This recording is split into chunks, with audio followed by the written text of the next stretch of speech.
Hello everyone and welcome back to my channel. Thank you for stopping by and watching this video. So, in my last video, I made an attempt to hook up this dash cam, and it didn't go so well, as you might remember. So what we're going to be doing in this video is I'm going to show you how I ended up hooking this thing up. So let's go ahead and get into it. Remember to like and subscribe, and when you subscribe, go ahead and drop a comment down below that says I subscribed, and I will do my very best to reply to every one of those comments. So let's get into this video, guys. So first, I want to say a huge thank you to my dad for letting me borrow some of his tools for the first video I made. It definitely made it easier, because you can't really do drilling without a drill, and that's something I don't have. So thank you, Dad, for letting me borrow those tools. So let's get into it. So how I ran the rear camera, which is what I was having trouble with in the last video, was this right here.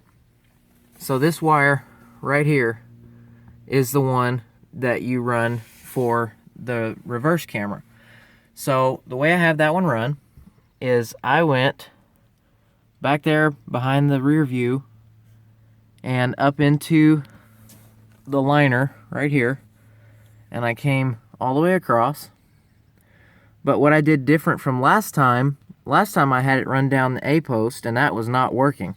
So what I did this time, you can still see it right there. I guess I need to do a better job of tucking it in. But I just ran it right along this top trim piece. Ooh, the sun is bright.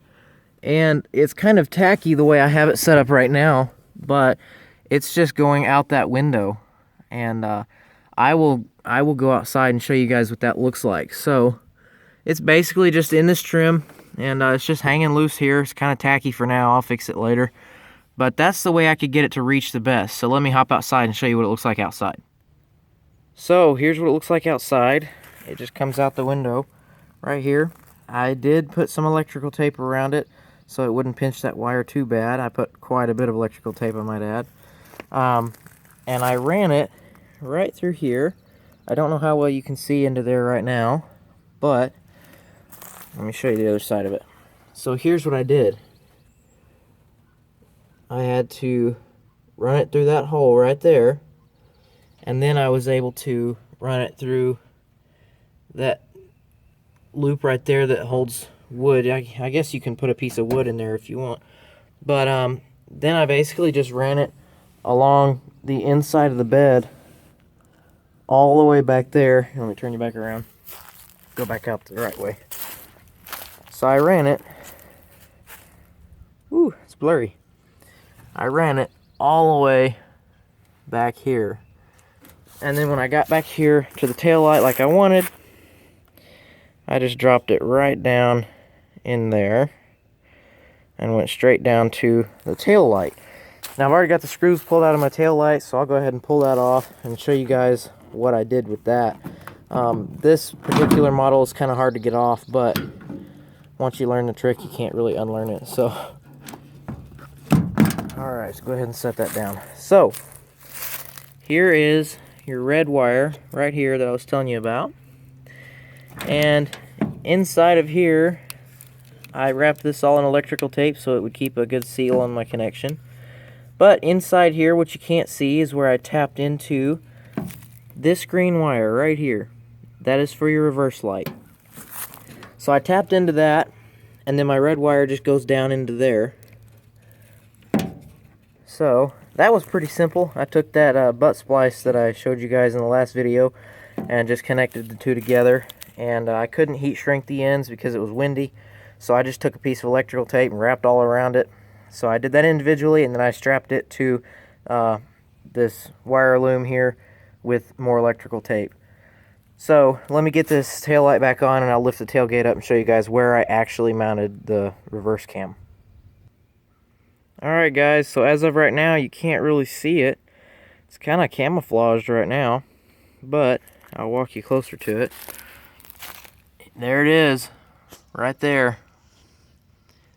So that looks way easier than it actually was to hook it up. So what I ended up doing was running that wire directly from that tail light down underneath the bumper. Don't know if you can see it. I'm not looking, so I can't direct it where I want it.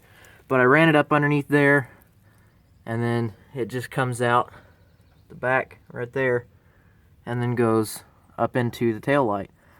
So that's how I hooked it up, and I'll show you guys how it works. Alright, so here we are back in the truck, and the way I have it wired up right now, the truck does not have to be running for it to come on. So we'll go ahead and turn it on. But for me to show you the feature that I want to show you, it will have to be running because I'll have to put it in reverse. So let me go ahead and grab my keys and get it started, and I'll show you guys what it does.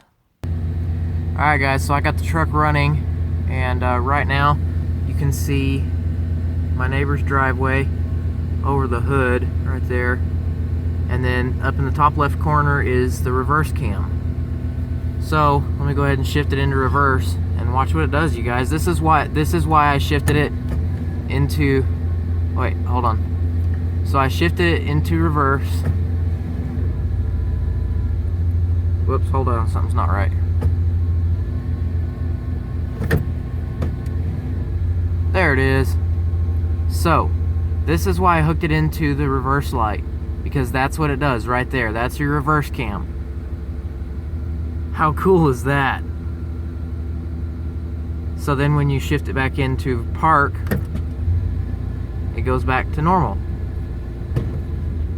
Reverse, drive. So when you shift it into drive, it goes into that mode. When you turn it on, it automatically starts recording, and it does have loop recording mode, which means you can record until the memory gets full, and then it'll dump off the last 10 minutes of video. It'll just delete it so it has room for the next 10 minutes. So that basically wraps it up today, guys. This has been kind of a long process, but it's been fun. So thank you guys for watching, and I will see you in the next video.